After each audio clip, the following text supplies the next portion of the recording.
peace. There cannot be peace in these times. From Lord Commander Solar Macarius. To start off, this recording summarizes the known historical events of the Milky Way galaxy from human prehistory up through the 41st millennium in the Warhammer 40K setting.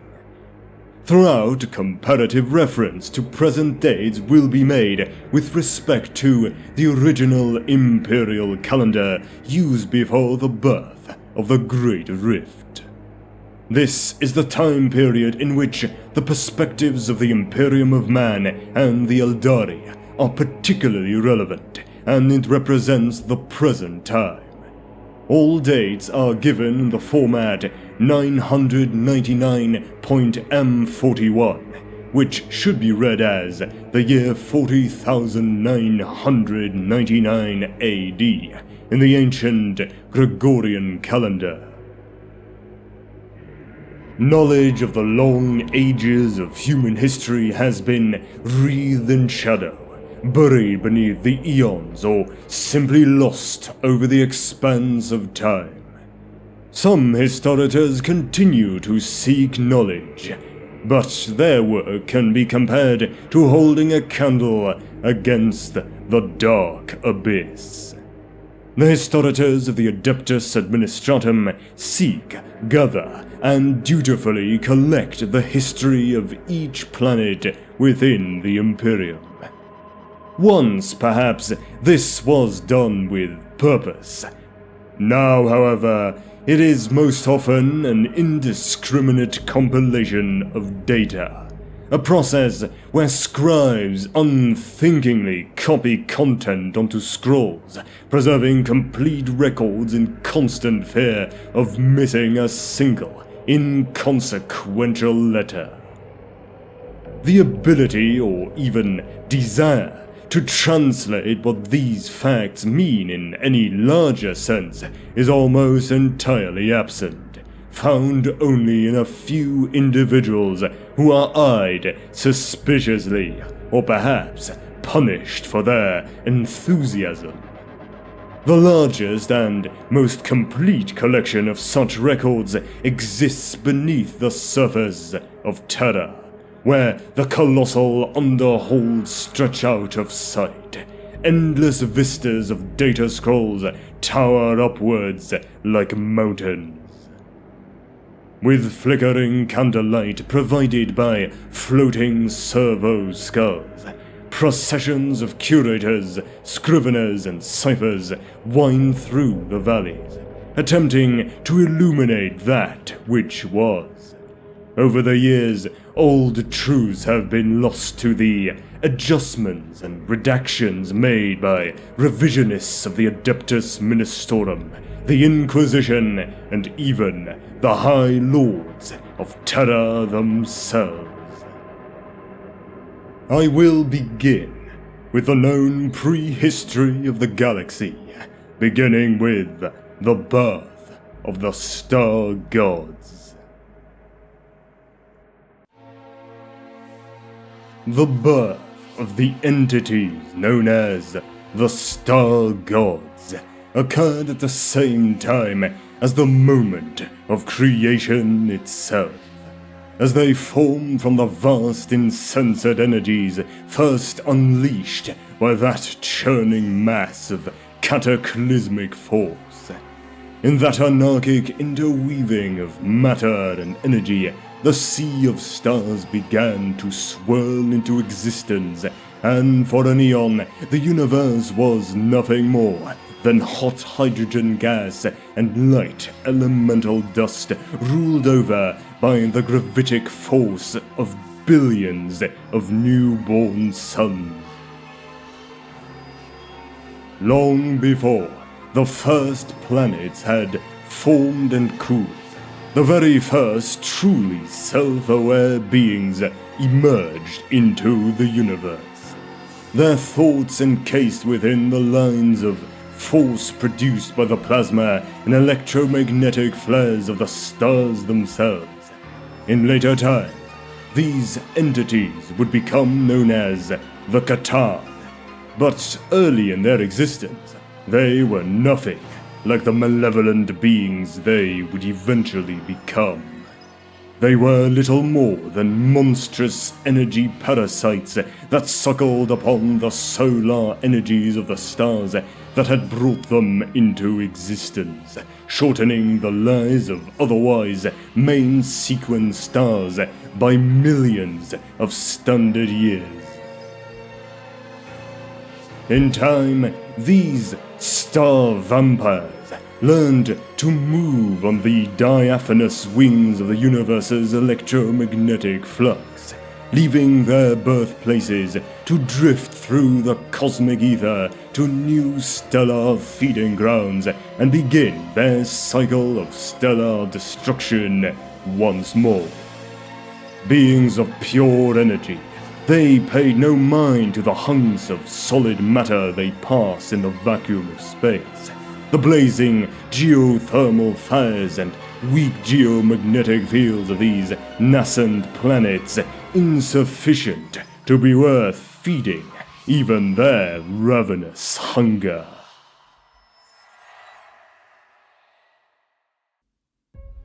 The Old Ones. Just as the stars gave birth to their children, so the planets of the newborn Milky Way galaxy eventually gave birth to life forms composed of matter which began the long evolutionary climb to self-awareness. The first sentient beings of the galaxy known to have developed a civilization technologically advanced enough to cross the stars was a reptilian species of beings later called the Old Ones by the Eldari, who knew them best of all their creations. They possessed a slow, cold-blooded, but still deep wisdom, having long studied the stars and raised astronomy and physics to such a level that their science and technology appear now to humanity like an arcane art. Their understanding of the workings of the universe were such that they could manipulate alternate dimensions and undertake great works of psychic engineering. Their science allowed them to cross the vast gulfs of space with only a single step through the myriad warp gates they built to connect the worlds of the galaxy in a vast network, much like the Eldari webway of today, though on a much larger scale. The Old Ones spread their spawn to many places in the galaxy, but they also knew that all life was precious. Where they passed, they seeded new intelligent species and reshaped thousands of worlds to make them their own according to their predetermined environmental and geographic criteria. It is believed by some in the Adeptus Mechanicus that even Terra felt the Old Ones' touch long before humanity's rise to self-awareness. Though this notion is considered heretical at best by the ecclesiarchy, as the imperial creed teaches that mankind was made in the image of the god Emperor before his spirit was incarnated in physical flesh millennia ago. The Old Ones' civilization reached its height in excess of 60 million standard years ago. The Old Ones were responsible for the creation or genetic advancement of most of the currently active intelligent species of the galaxy, including the Eldari, the Krog, the Orc's precursors, the Slan, and the Jokero, though it is unknown if they played any direct role in the evolution of humanity. The Old Ones were potent psychics who routinely used the powers of the warp for a wide variety of technological applications. They constructed a system of instantaneous, faster-than-light portals through warp space that were ultimately adapted to create the Eldari Webway, and was its more advanced precursor. These portals connected all of the Old Once's colony worlds across vast swaths of interstellar space.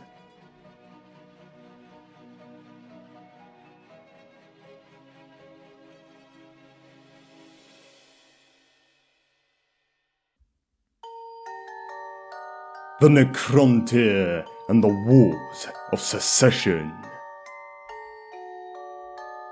The humanoid species that would become the Necrons began their existence under a fearsome, scourging star in the far reaches of the galaxy known as the Halo Stars region. Billions of standard years before humanity evolved on Terra.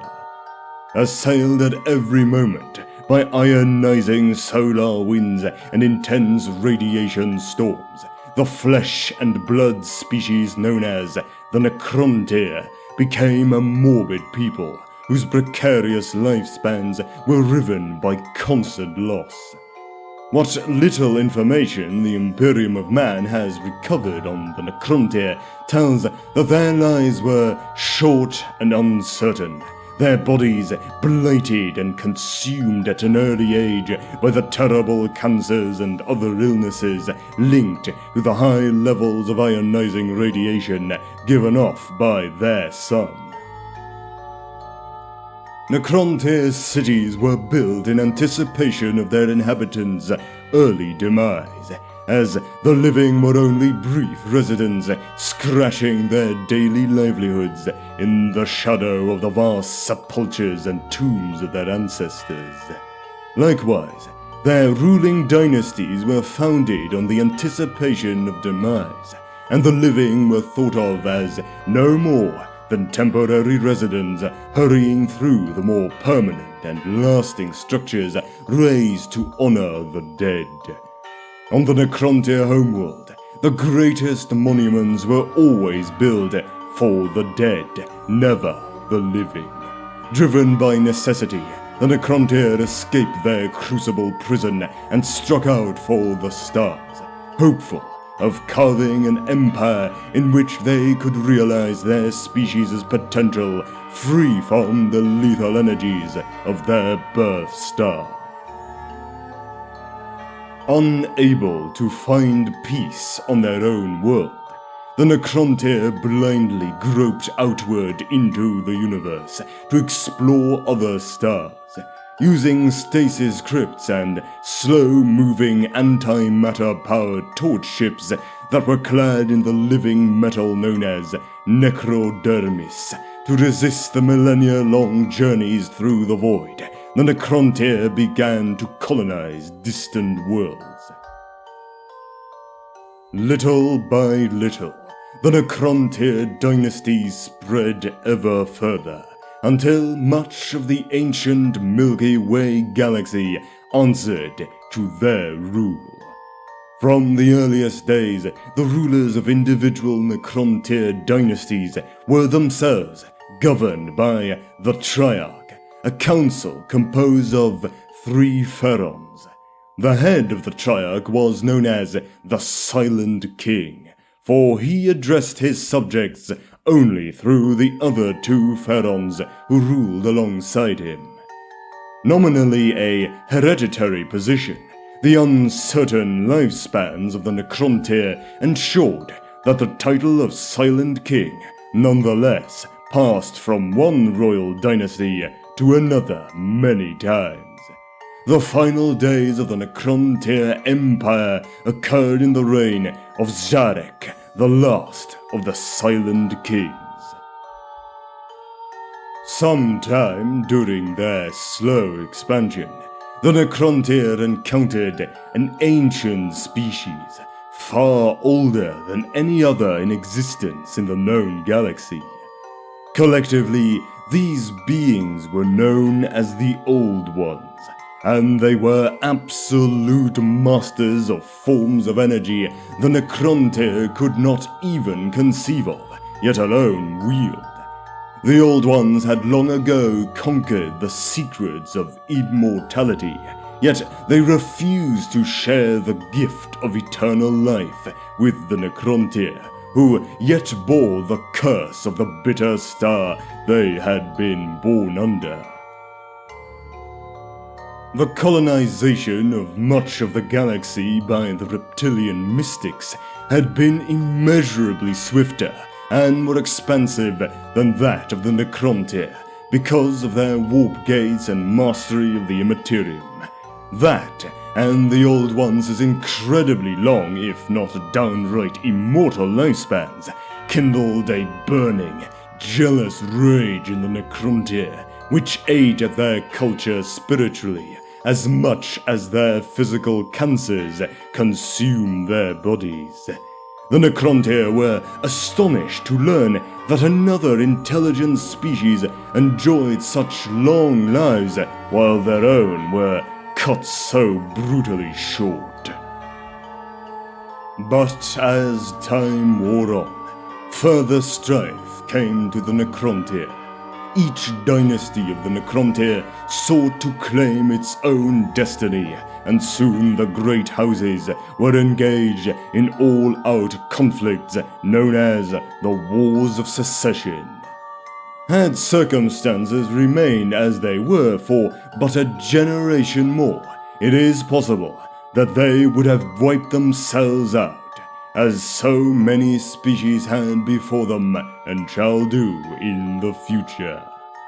As their territory grew ever wider and more diverse, the unity that had made them strong was eroded, and bitter wars were waged as entire realms fought to win independence. Ultimately, the Triarch, the ruling council of the Necrontyr Empire, realized that the only hope of unity lay in conflict with an external enemy. But there were few who could prove a credible threat to the technologically advanced Necrontyr.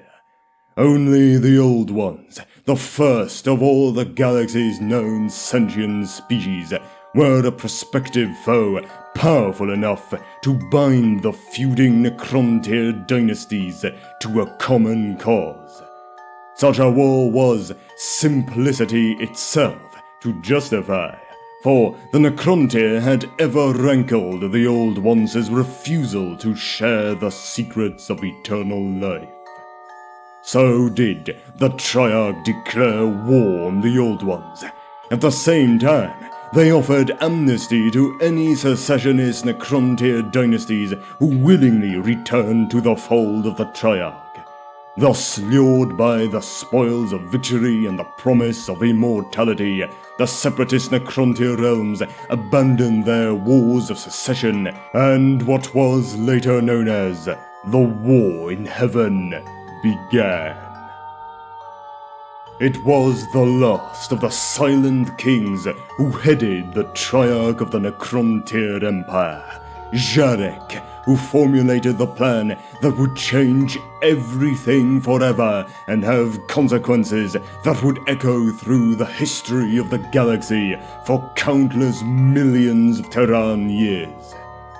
In a typically bitter act of jealousy and resentment for the Necrontyr race, it was the Silent King who used the Old Ones' refusal to share the secret of immortality as a pretext for war, forcibly uniting the entire Necrontyr species beneath the rule of the Triarch against their common foe.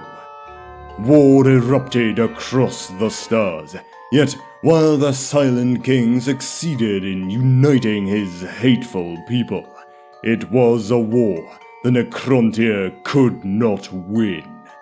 At least, not on their own.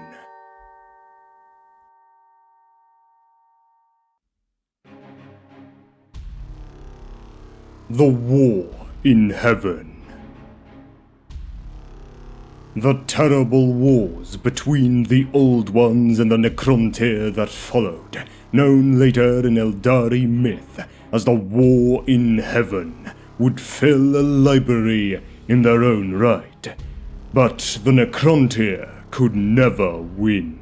Their superior technology was consistently outmaneuvered by the Old Ones thanks to their mastery of the webway portals and warp gates.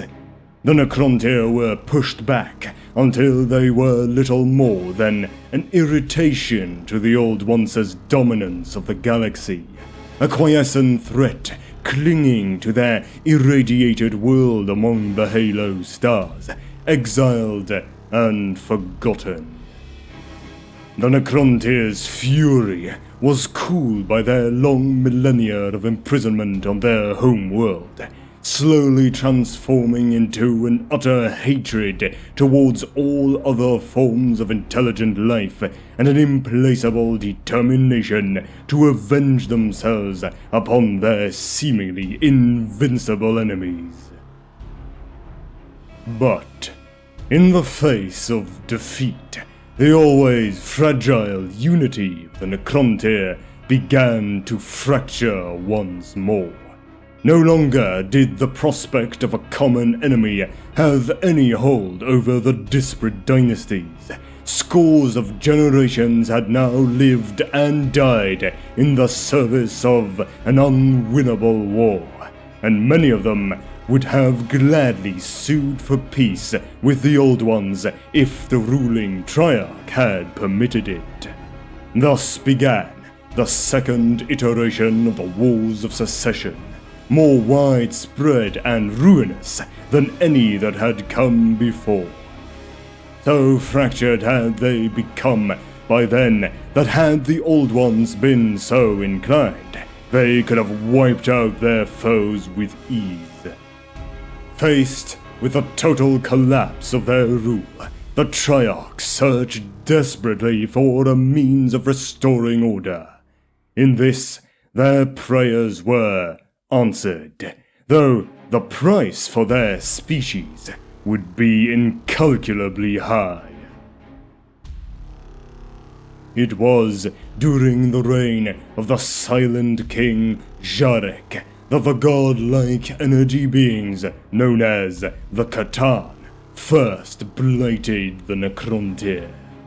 It is impossible to say for certain how they first made contact with the Catan, though many misleading, contradictory, and one-sided accounts of these events do exist. The dusty archives of the Tomb World of Solemnus claims it was but an accident, a chance discovery made by a stellar probe during the investigation of a dying star. The Book of Mournful Night, held on a close guard in the Black Library's innermost sanctum, tells that the raw hatred that the Necrontyr held as a species for the Old Ones sang out across space, acting as a beacon that the Catan could not ignore. Another account claims that from the earliest days of their civilization, Necrontyr scientists had been deeply engaged in stellar studies to try to understand and protect themselves from their own sun's baleful energies. After long, bitter centuries of searching for some power to unleash upon the Old Ones, the Necrontyr researchers used stellar probes to discover unusual electrodynamic anomalies in the oldest dying stars of the galaxy. In the complex skeins of the energetic plasma of these suns, Necrontyr found a sentience that was more ancient than that of any of the corporeal species in creation, including the Old Ones, entities of pure energy that had spawned during the birth of the stars eons before. These entities had little conception of what the rest of the universe entailed when the Necrontyr first found them. feeding upon the solar flares and magnetic storms of these bloated red giants. Here was the weapon the Necrontyr had long sought to bring about the downfall of the Old Ones. Beings they believed were the progeny of the death god they worshipped. Howsoever first contact occurred, the shadow of the Catan fell over the oldest Necrontyr dynasties first.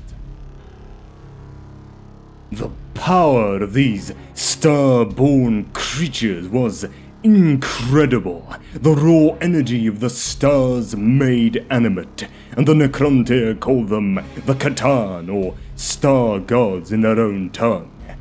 They were dispersed across areas larger than whole planets, their consciousnesses too vast for humanoids to comprehend. How the Necrontyr ever managed to communicate with them is unknown to the Adeptus Mechanicus. Understanding that such diffuse minds could never perceive the material universe without manifesting themselves in a material form, some Necrontyr actively sought the Catan's favor and oversaw the forging of physical shells for the Catan to occupy, cast from the living metal called necrodermis that they had once used for their colony torch ships. Fragmentary Eldari legends tell of translucent streamers of electromagnetic force shifting across space as the star vampires coiled into their new bodies in the physical realm across an incorporeal bridge of starlight. Thus clad, the Catan took the physical shapes of the Necrontyr's half-forgotten gods, hiding their own true desires beneath cloaks of obsequious subservience. So it was that one of the Catan came before the silent king, Jarek, acting as forerunner to the coming of his brothers. Amongst its own kind, this one was known as the Deceiver, for it was willfully treacherous. Yet the Silent King knew not the Catan's true nature, and instead granted the creature an audience. The Deceiver spoke of a war, fought long before the birth of the Necrontyr, between the Catan and the Old Ones. It was a war, he said, that the Catan had lost. In the aftermath, and fearing the vengeance of the Old Ones, he and his brothers had hidden themselves away, hoping one day to find allies with whom they could finally bring the Old Ones to account.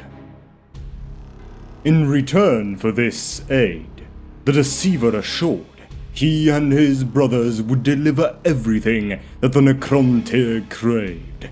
Unity could be theirs once again, and the immortality that they had sought for so long would finally be within their grasp.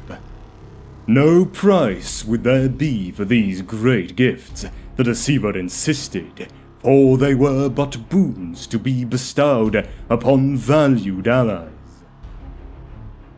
Thus did the Deceiver speak, and who can say how much of his tale was truth? It is doubtful whether even the Deceiver knew, for trickery had become so much a part of its existence that even the Catan could no longer divine its root. Yet his words held sway over Jarek, who, like his ancestors before him, despaired of the divisions that were tearing his people apart. For long solar months, he debated the matter with the other two pharaohs of the Triarch and the nobles of his royal court. Through it all, the only dissenting voice was that of Orica, the court astrologer, who foretold that the alliance between the Necrontyr and the Catan would bring about a renaissance of glory, but destroy forever the soul of the Necrontyr people. Yet desire and ambition swiftly overrode caution, and Orikan's prophecy was dismissed. One Necrontyr year after the Deceiver had presented his proposition, the Triarch agreed to the alliance, and so forever doomed their species. For their part, the Necrontyrs soon fell into awe of their discoveries, and the C'tan moved to take control over their benefactors. The powers of the C'tan manifested in the physical world were indeed almost godlike, and it was not long before the C'tan were being worshipped as the star gods the Necrontyr had named them. Perhaps they had been tainted by the material universe they had become a part of, or perhaps this had always been their nature even when they were bound to the suns they fed upon. But the C'tan proved to be as cruel and capricious as the stars from which they had been born. They soon reveled in the religious worship of the Necrontyr and feasted upon the electromagnetic life energies of countless mortal slaves.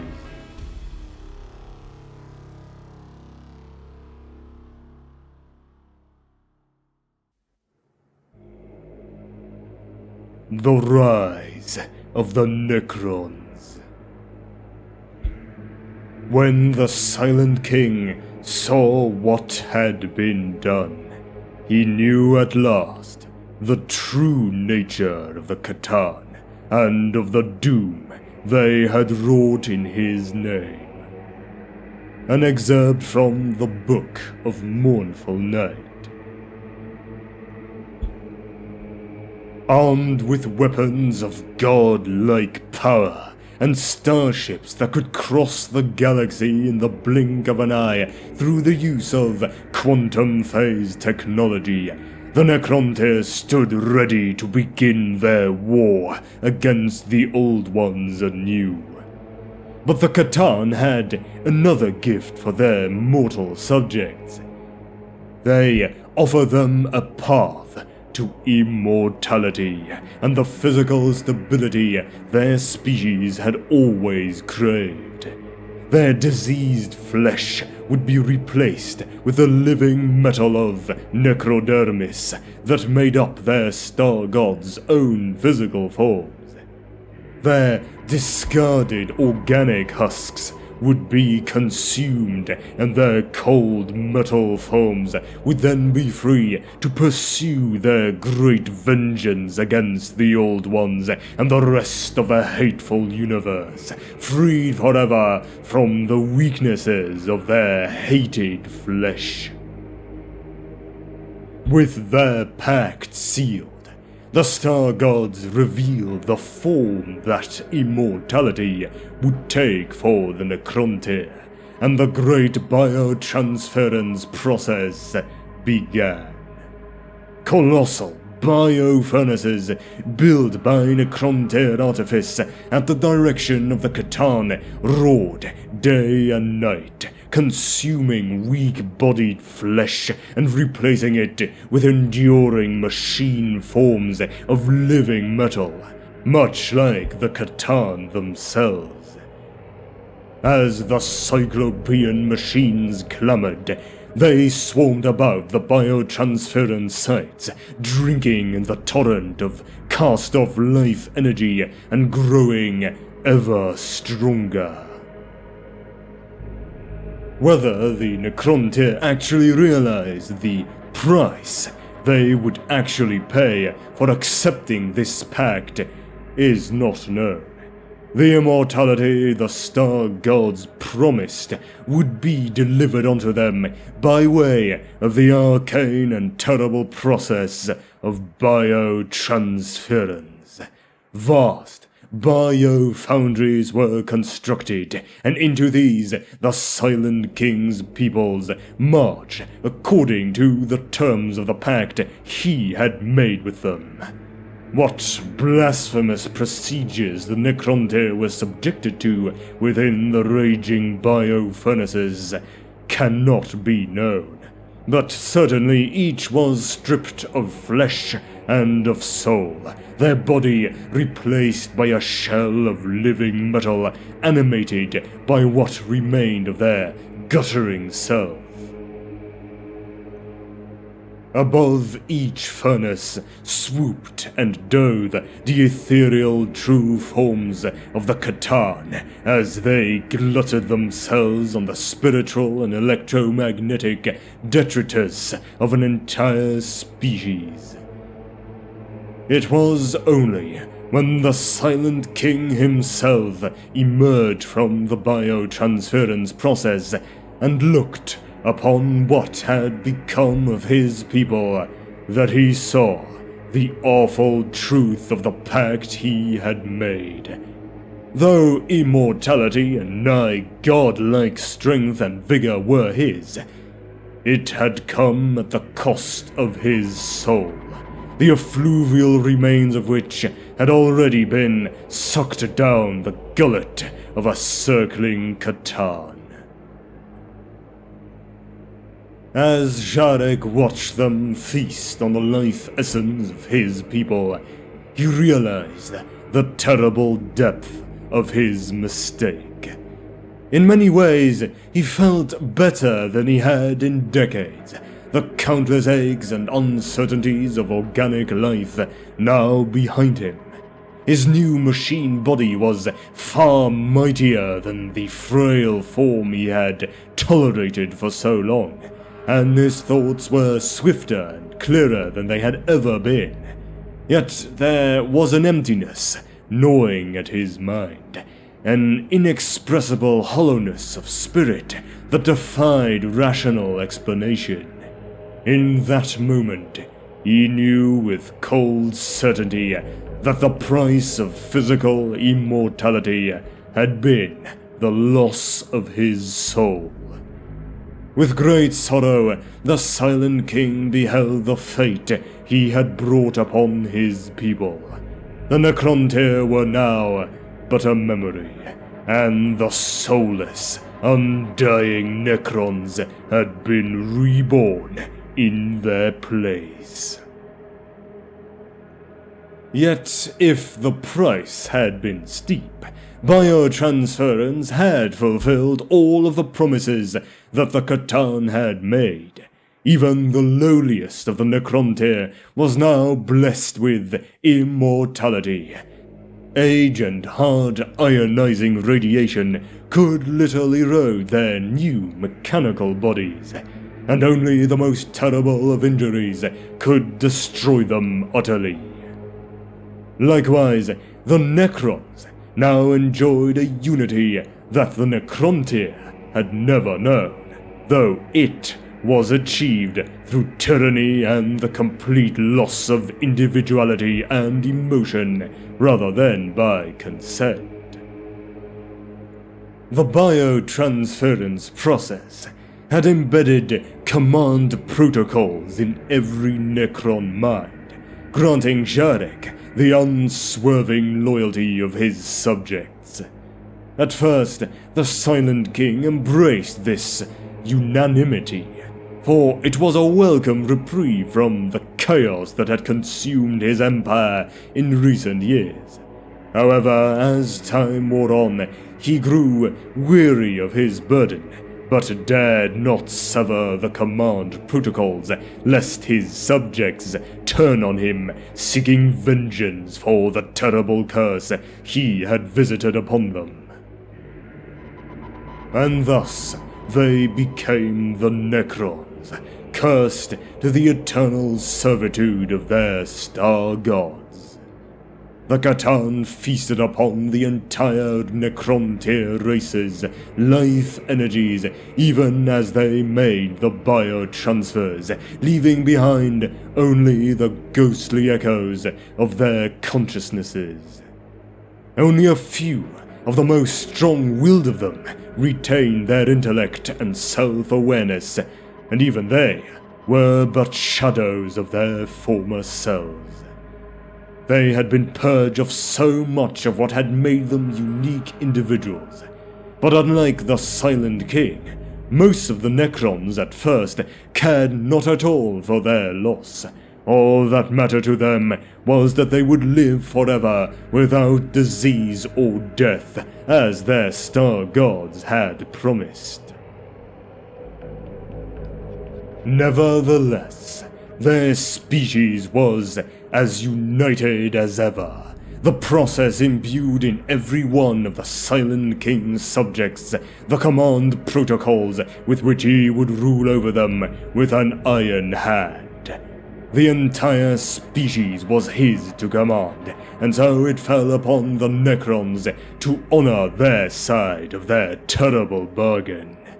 Renewed by their devouring of the souls of an entire species, the C'tan were unstoppable, and with the legions of the Necrons marching in their wake, the Old Ones were doomed. Only one thing truly remained of the old Necrontyr: their burning hatred for all the other living, intelligent species of the universe. Legions of the undying, living metal warriors set out into the galaxy in their toon ships, and the stars burned in their wake.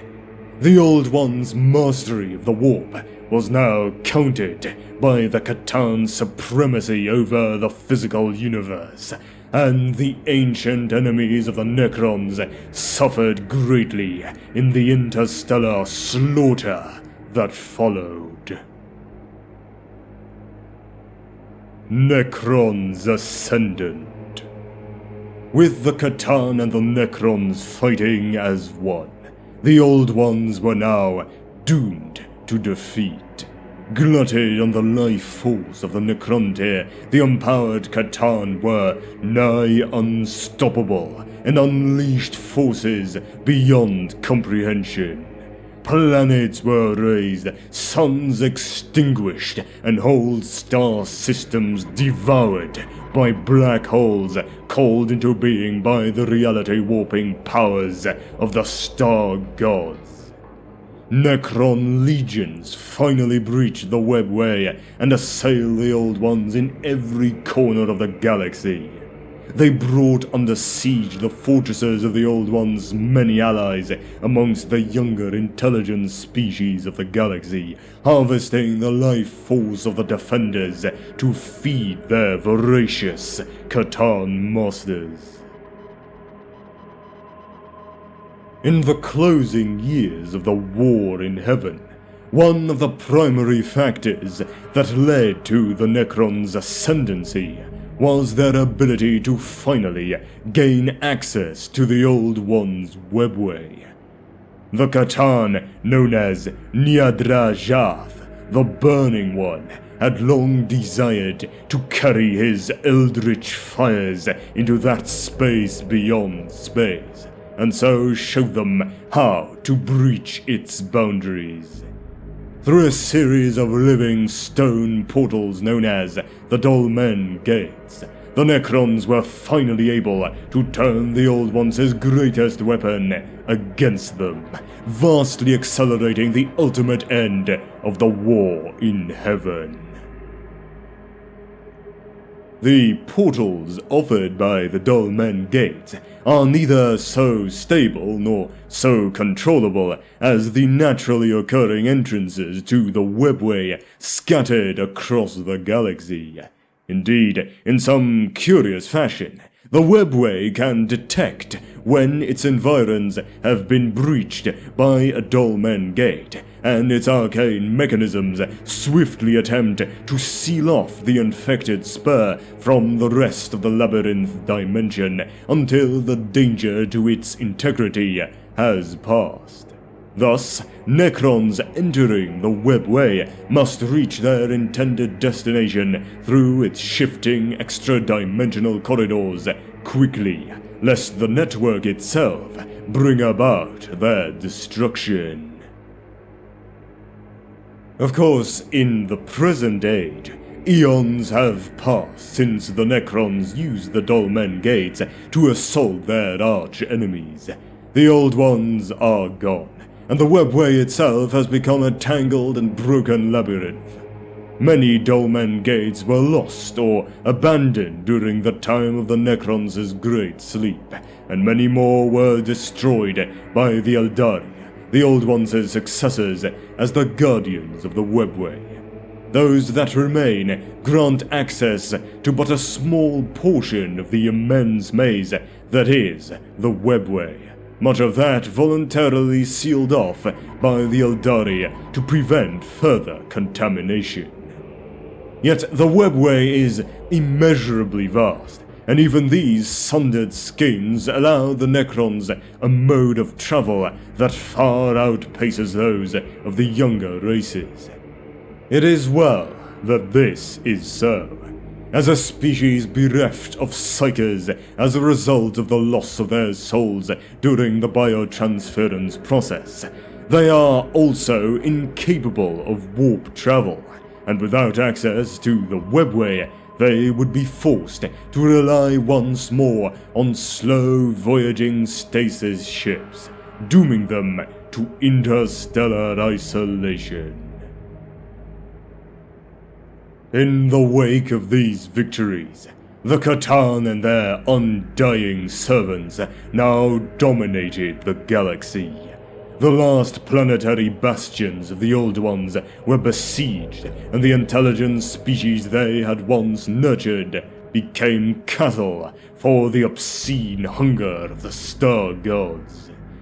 To the younger sentient species of the galaxy, the Necrons and their masters were cruel, callously harvesting their populations at will to feed their ceaseless hunger.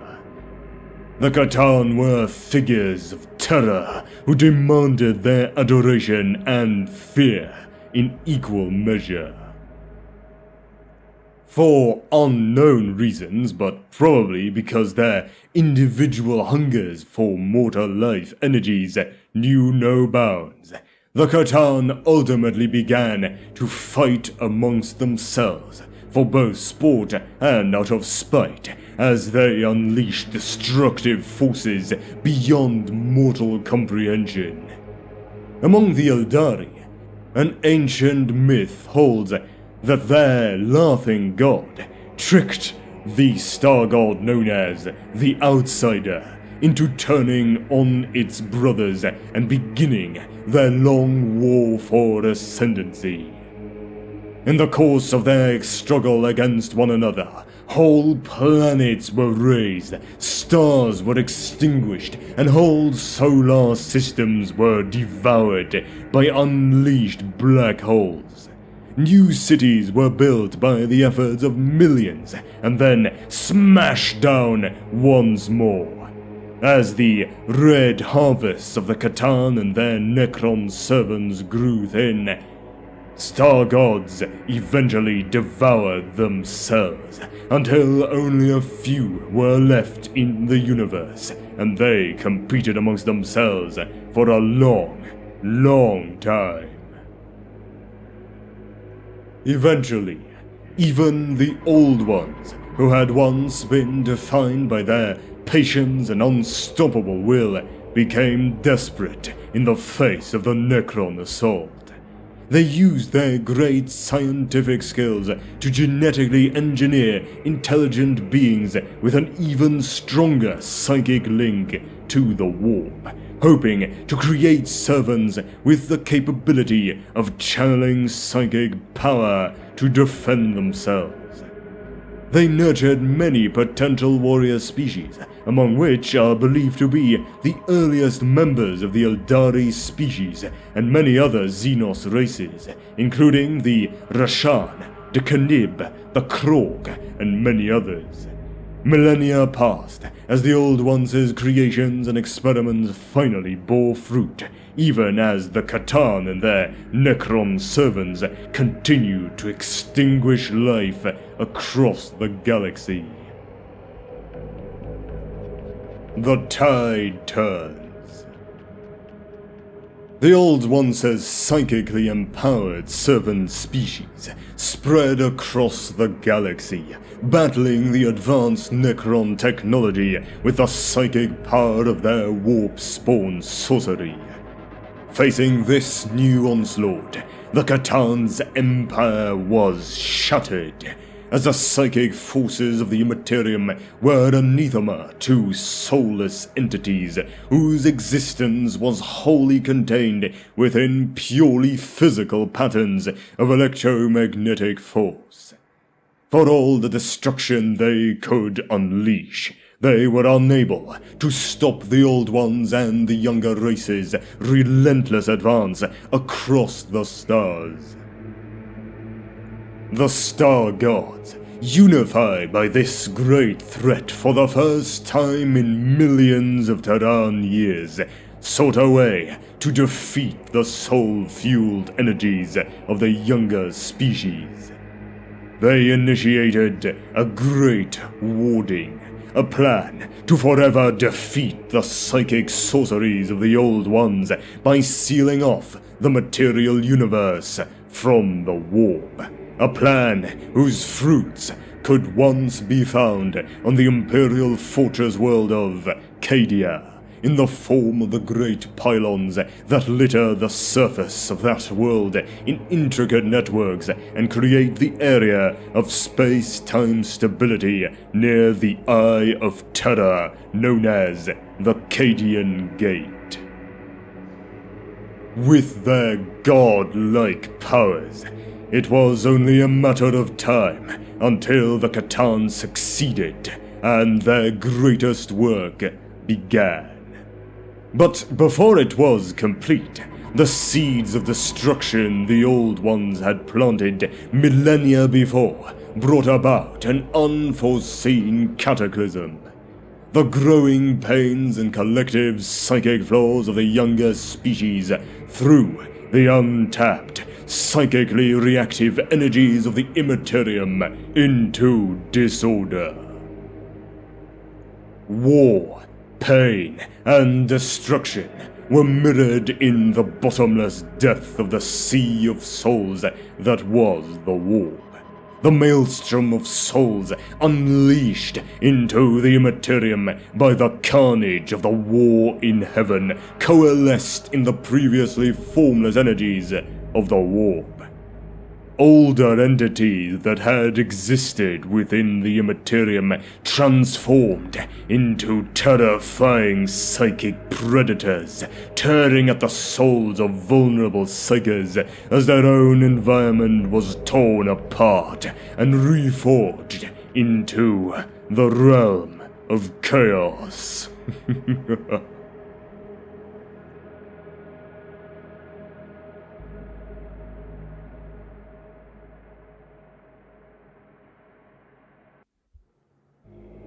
The Enslaver Plague.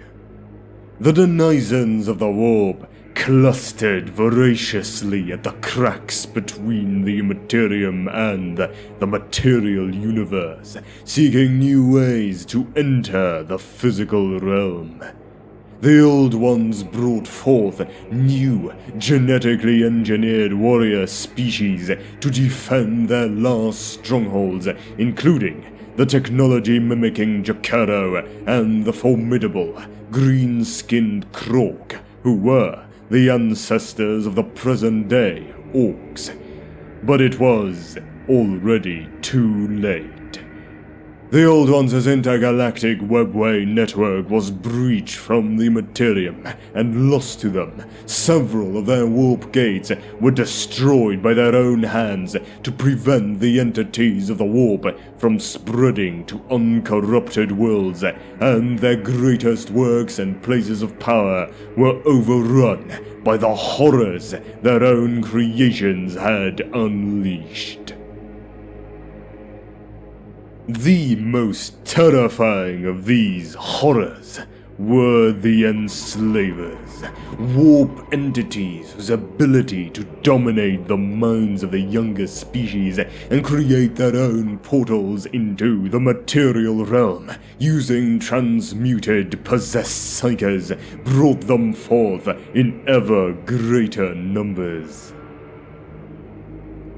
For the Old Ones, this was the final disaster, as the enslavers took control of their servants.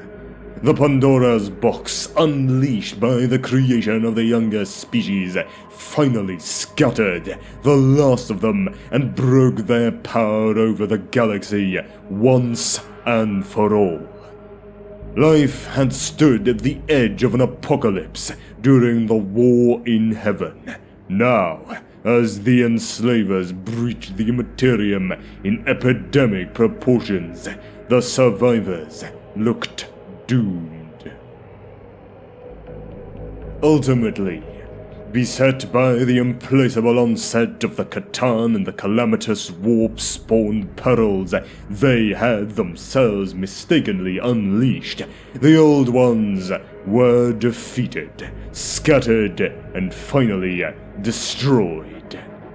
Whether the species went extinct or simply fled the galaxy to seek a new haven elsewhere is unknown. The Silent King's betrayal.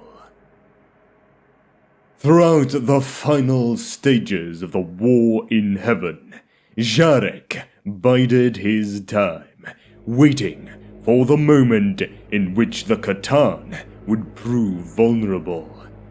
Though the entire Necron race was now his to command, he could not hope to oppose the Catan at the height of their power. And even if he did, and met with success, the Necrons would then have to finish the War in Heaven against the Old Ones and their increasingly potent allies alone. No, the Old Ones had to be completely and utterly defeated before the Catan could be brought to account for the horror they had wrought. And so, when the Star Gods finally won their great war, their triumph proved short-lived. With one hated enemy finally defeated, and the other spent from hard-fought victory, the Silent King had at last led the Necrons in revolt against their masters. In their arrogance, the Star Gods did not realize their danger until it was too late. The Necrons focused the unimaginable energies of the living universe into weapons too mighty for even the Star Gods to endure. Alas, the Catan were immortal star spawn, part of the fundamental fabric of reality, and therefore nigh impossible to destroy. So was each of them instead sundered into thousands of smaller and less powerful fragments with a similar energy signature. Yet this was sufficient to the Silent King's goals. Indeed, he had known the Catan's ultimate destruction to be impossible, and had drawn his plans accordingly. Each Catan shard was bound within a multi-dimensional tesseract labyrinth, as trammeled and secured as a Terran djinn trapped in a bottle. Though the cost of victory was high, millions of Necrons had been destroyed as a consequence of the rebellion, including all of the members of the Triarch, save the Silent King himself. The Necrons were once more in command of their own destiny. The Great Sleep. The Necrons had been vindicated in their pursuit only of science and control over the material realm, and certainly took pleasure in seeing the Old Ones' civilization collapse as a result of their overindulgence of psychic power and the end of the C'tan's domination over their species. Yet even with the defeat of their old enemies, the Silent King saw that the time of the Necrons in the galaxy was over, for the moment at least. They would allow the enslavers to take what was left of the sentient life in the galaxy and let it become an interstellar wasteland. The Psyker swarm would then die away, and in time the galaxy would evolve new life forms who would be less sophisticated and easier to dominate. In addition, the Necrons understood that the mantle of galactic dominion was soon to pass to the Eldari, one of the psychically potent species that had fought alongside the Old Ones throughout the War in Heaven, and had thus come to hate the Necrons and all their works with the burning passion that is the defining characteristic of that species. The Eldari had survived where the Old Ones had not, and the Necrons, weakened by their expenditure of lives and resources in overthrowing the rule of the C'tan, could not stand against them. And yet, the Silent King knew that the time of the Eldari would eventually pass, as it must pass for all those beings still cloaked in the flesh. It would take millions of Terran years for their power to fade, but what mattered is that the Necrons would be there to take advantage of it. And so it was that the Silent King ordered the remaining Necron cities to be transformed into great tomb complexes threaded with stasis crypts. Let the Eldari shape the galaxy for a time. They were but ephemeral, whilst the Necrons were undying and eternal. The Silent King's final command to his people was that they must sleep for the equivalent of 60 million standard years, but awake, ready to rebuild all they had lost, to restore their dynasties to their former glory. This was his final order, and as the last tomb world sealed its subterranean vaults, Jarek destroyed the command protocols by which he had controlled his people for so long, for he had failed them utterly. Without a backward glance, he, the last of the Silent Kings of the Triarch, took ship into the starless void of intergalactic space, there to find whatever measure of solace or penance he could. Meanwhile, eons passed, and the Necrons slept on, their machine slaves and constructs guarding them, while they slept on tomb worlds that had been purged of all life to keep the enslavers from their door. This plan worked with an amazing degree of success until they were awakened by the forces of the Imperium of Man in the 41st millennium to plague the galaxy once more. They discovered a new and unexpected age of interstellar civilization and war, much like the one they had left behind 60 million years before. The galaxy is blossoming with life once more, but is still overrun with latent psychers and worshippers of the infernal chaos warp energies unleashed during the War in Heaven. It will take time and a great many machinations for the Necron dynasties to regain their rightful place as the rulers of the galaxy. The agents of chaos must be overthrown, the dangerous Eldari inheritors of the Old One's mantle, eliminated, humanity subjugated, and the great work cutting off the material universe from the warp completed before a new age of Necron dominion can truly begin. But the Necrons are ageless and undying, their technology still unmatched by any of the younger species, and time is always on their side.